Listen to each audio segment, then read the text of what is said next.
दुनिया के सबसे एडवांस एयर डिफेंस सिस्टम में से एक क्विक रिस्पांस में दक्ष और दुश्मन के हमले को ध्वस्त कर देने वाला इजराइल का एयर डिफेंस सिस्टम अपने चीफ हसन नसरल्लाह की मौत के बाद हिजबुल्लाह ने जो कहा वो करके दिखा रहा है।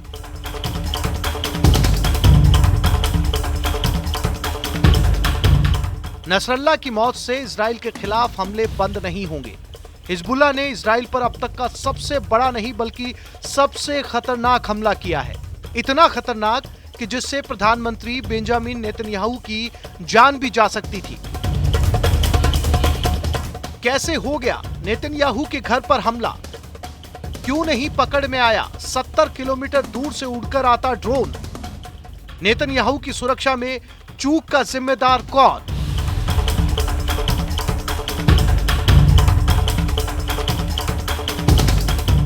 इन सुलगते सवालों का जवाब इजराइल डिफेंस फोर्स के पास नहीं है। इजराइल के प्रधानमंत्री दफ्तर ने सिर्फ इतना क्लियर किया है कि हिजबुल्लाह के ड्रोन हमले के वक्त सीजरिया के हॉलिडे होम में प्रधानमंत्री बेंजामिन नेतन्याहू मौजूद नहीं थे। घर में उस वक्त नेतन्याहू के परिजन की मौजूदगी भी नहीं थी।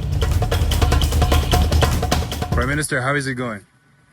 Well, 2 days ago we took out Yahya Sinwar, the terrorist mastermind whose goons beheaded our men, raped our women, burnt babies alive.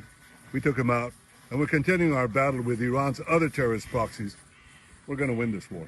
So will something deter you? No. Hezbollah का ये दुस्साहस है। इधर उधर नहीं, सीधा नेतन्याहू पर हमला, सीधा इजराइल के प्रधानमंत्री को ही उड़ा देने की कोशिश। गनीमत रही कि नेतन्याहू जहां हमला किया गया वहां मौजूद नहीं थे, वरना क्या होता, इसकी कल्पना भी इजराइल के लिए दुख देने वाली है। हिजबुल्लाह ने इसके पहले इजराइल के आर्मी बेस पर ड्रोन हमला किया था, जिसमें इजराइल के एलीट ब्रिगेड के 4 सैनिकों की मौत हो गई थी। उस वक्त भी इजराइल डिफेंस फोर्स ने कहा था कि हिजबुल्लाह के 2 ड्रोन में से एक को उसने इंटरसेप्ट कर नष्ट कर दिया, लेकिन दूसरा ड्रोन आर्मी बेस के डाइनिंग हॉल में गिर गया। अब की बार भी यही हुआ है। इजराइल डिफेंस फोर्स ने कहा कि उसने हिजबुल्लाह के छोड़े 2 ड्रोन को तो ट्रैक कर नष्ट कर दिया, लेकिन एक ड्रोन प्रधानमंत्री नेतन्याहू के आवाज से जा टकराया।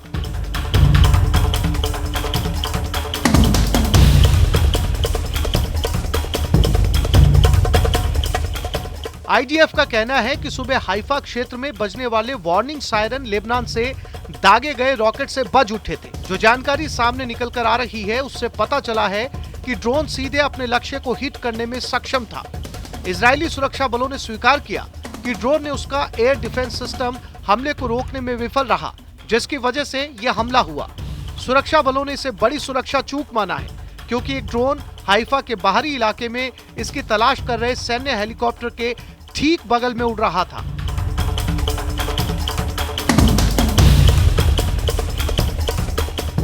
ड्रोन के इजरायली हवाई क्षेत्र में प्रवेश करने के बाद उत्तरी तेल अवीव में ग्लीलोट बस्ती में सैन्य ठिकानों पर सायरन बजने लगे।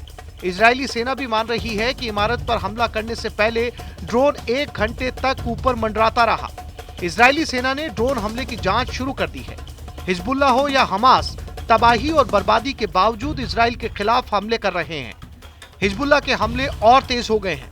इधर दुनिया इंतजार कर रही है कि ईरान के इजराइल पर हमले के बाद नेतन्याहू का एक्शन क्या होने वाला है। उधर ईरान पर हमले की तैयारी कर रहा इजराइल हिजबुल्लाह के हमले से खुद को पूरी तरह से सुरक्षित महसूस नहीं कर रहा है। आईडीएफ का कहना है कि नेतन्याहू के आवास को टारगेट करने के पहले लेबनान से उत्तरी इजराइल पर लगभग 55 रॉकेट दागे गए हैं।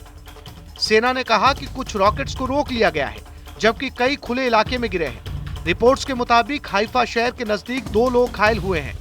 टाइम्स ऑफ इजराइल के मुताबिक लेबनान की तरफ से इजराइल के तिबेरियास और आसपास के इलाकों को निशाना बनाते हुए ड्रोन और रॉकेट हमले हो रहे हैं। कई रॉकेट गैलिसी सागर में गिरते देखे गए। तेल अवीव और शहर के उत्तरी इलाकों में भी ड्रोन हमले की चेतावनी वाले सायरन सुनाई दिए।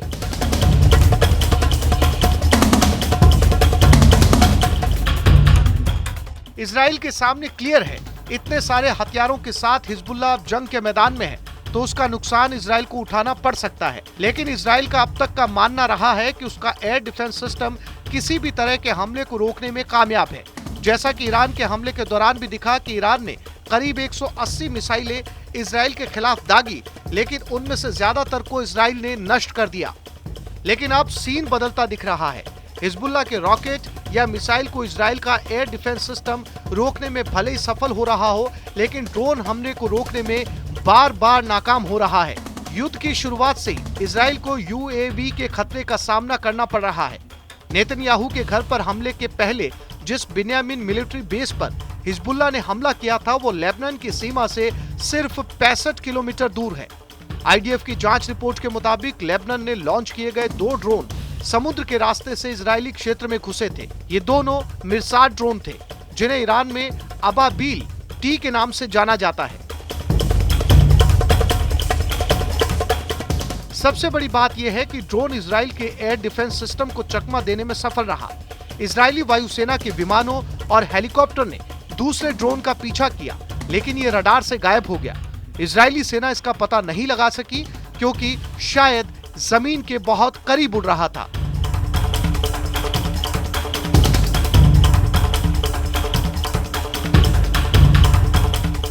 प्रधानमंत्री नेतन्याहू के घर पर ताजा हमले ने यह क्लियर कर दिया है कि इजराइल के इस दावे में 100% सच्चाई नजर नहीं आ रही है कि उसने हिजबुल्लाह के सारे टॉप कमांडर मार गिराए हैं और हिजबुल्लाह के ठिकानों पर लगातार हमले कर उसे करीब करीब ध्वस्त कर दिया है। हिजबुल्लाह का प्राइम मिनिस्टर हाउस पर डायरेक्ट हमला इजराइल की सुरक्षा दीवार के ढहने की गवाही दे रहा है। Bureau report, news 18।